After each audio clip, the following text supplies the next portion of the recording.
Do you ever get that feeling like you're constantly busy, your to-do list is a mile long, but you're not actually getting anywhere? Oh, absolutely. Yeah. Like you're stuck on a treadmill, right? Yeah. Running faster and faster, but the finish line just doesn't seem to get closer. Exactly. And well, what if the answer isn't doing more stuff?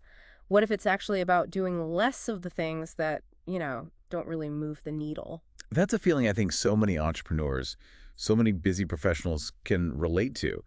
That sense of just constant motion, but not real progress. It often leads straight to burnout, even if the money's coming in. Yeah, it's a really powerful starting point, maybe a bit uncomfortable for some of us to admit. So today we're going to tackle that head on. We're diving deep into the ideas from Buy Back Your Time by Dan Martell, the millionaire entrepreneur. It's a really insightful book. Totally. And our mission here for this deep dive is basically to pull out the key wisdom on how you can actually reclaim your time, how you can scale your business, and ultimately live life more on your terms. We're talking about getting beyond just financial freedom. We're aiming for real-time freedom. Time freedom, I like that. And I guess to get there, we first need to really understand the problem Martell lays out so clearly. Right. He kicks things off by talking about something he calls time poverty. Time poverty. Yeah. He describes it as this silent killer. It kills dreams, relationships, even creativity. It's this trap where, entrepreneurs and professionals just get stuck doing task after task after task. So they might be making good money.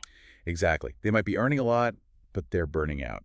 That freedom they were probably chasing in the first place, Yeah. it just never seems to show up. They're like cash rich, but time poor. Wow, calling it a silent killer is pretty stark. It really makes you stop and think, because I think many of us recognize that feeling, even if we didn't have a name for it.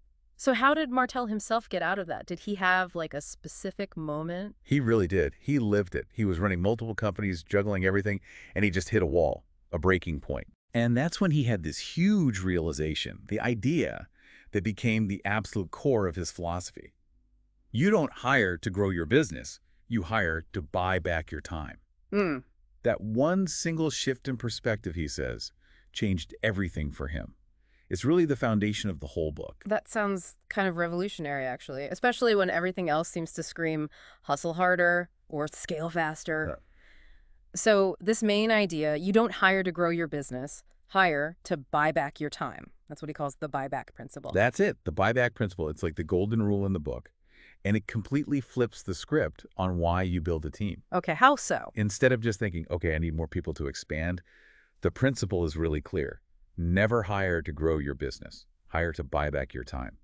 It forces you to be incredibly intentional about it. Okay, intentionally buying back time. It sounds amazing, obviously. Yeah. But what's the biggest block people hit when they try to actually do this? Is it just about handing off tasks, or is there like a deeper layer to it? Well, it's not just delegation in general. It's about being really strategic.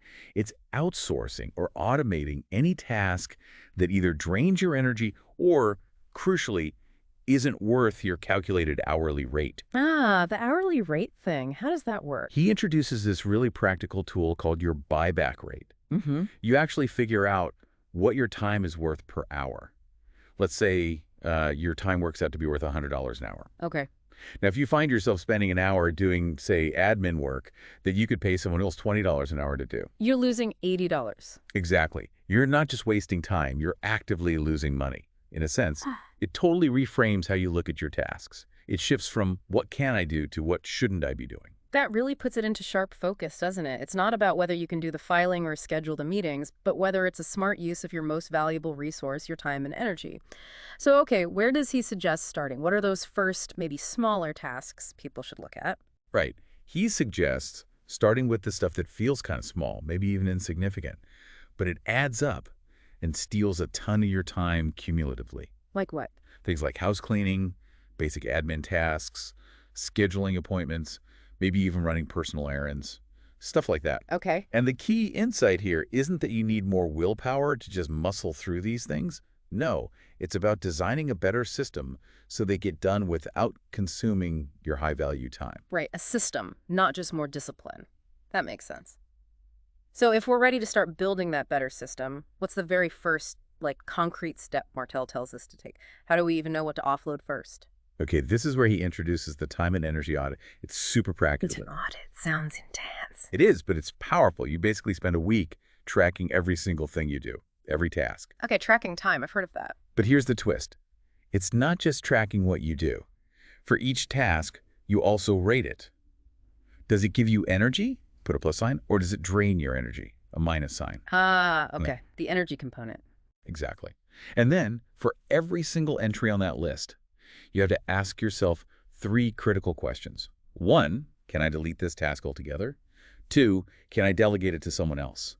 3, can I automate it using technology? Delete, delegate, automate. Right. And if the answer to any of those is yes, then boom, you've found an opportunity to start buying back your time, buying back your freedom. It's about intentionally designing your workload, not just reacting to it. I can really see how doing that for a week, that audit, it would be incredibly eye-opening. You'd suddenly see where all the time, and just as importantly, the energy is going.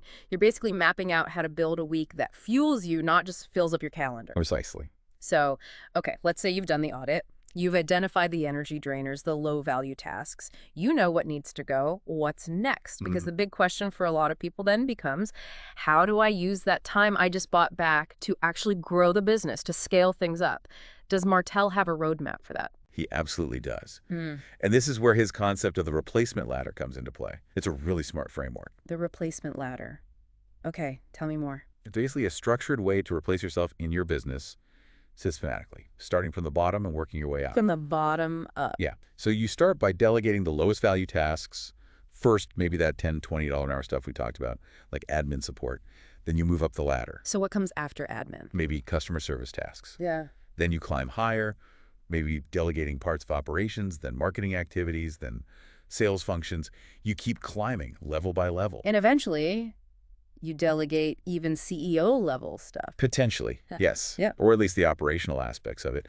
The goal is to systematically free yourself up from the day-to-day execution at each level. That sounds, well, it sounds ambitious. Maybe even a bit scary for some founders or leaders who are used to doing everything. But what's the point? What's the end goal once you've climbed this ladder and freed up all this time? What are you supposed to do with it? This is such a critical point Martell makes. He says, every time you free up a block of time, reinvest it in higher leverage activities. Higher leverage activities. Like what? Well, it's not necessarily about just kicking back and doing nothing, though, hey, some of that is good too. It's about deliberately using that freed up mental space and time for things that only you can really do effectively. Touch us. Things like setting the long-term vision and strategy for the business, building key relationships and strategic partnerships, spending time on creative thinking, innovation, learning, making those really big, high-impact decisions that shape the future. The latter, basically, lets you ascend to where you can provide the most value. Okay, stepping back from the frameworks for a second. Yeah. What's the bigger picture here? Because it feels like Martell isn't just giving us productivity hacks or business optimization tricks. There's a deeper message, isn't there? Oh, absolutely. He's very clear about it. The ultimate goal, the real pursuit here, isn't just about making more money. It goes much deeper than that. What is it then? It's about achieving genuine freedom, finding joy in what you do, and living a life of fulfillment. It's a fundamental shift away from that hustle culture mentality that often equates being busy with being successful or important. So what does that look like, practically speaking, for you, the listener? If you really embrace this buyback principle, what changes? Well, Martell paints a compelling picture. He says you can actually scale your income while working fewer hours. Imagine that. That's the dream for many, right? Totally. Yeah. You get to spend real quality time with the people you care about. You can live more intentionally, making conscious choices about how you spend your days. And crucially, you get to build a business that actually supports your dream life, instead of having your life revolve entirely around the demands of the business. Yeah. It's like he didn't just write a business book.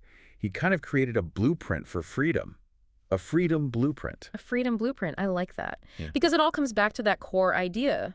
Your time is, without a doubt, your most valuable, non-renewable asset.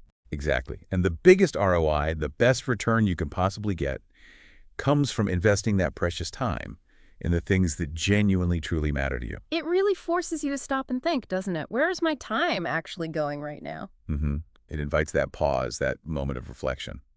So let's leave you with a final thought to chew on, something maybe to take away from this deep dive. If your time truly is your most valuable asset, what's that higher leverage activity or that important relationship or that creative project that you're not currently investing in simply because you haven't managed to buy back your time yet? Maybe. just maybe, you could pinpoint one thing right now, one specific task from your typical week that, after hearing this, you'll seriously consider delegating or automating. Just take that first step. Yeah. Remember Dan Martell's powerful closing words, buy back your time?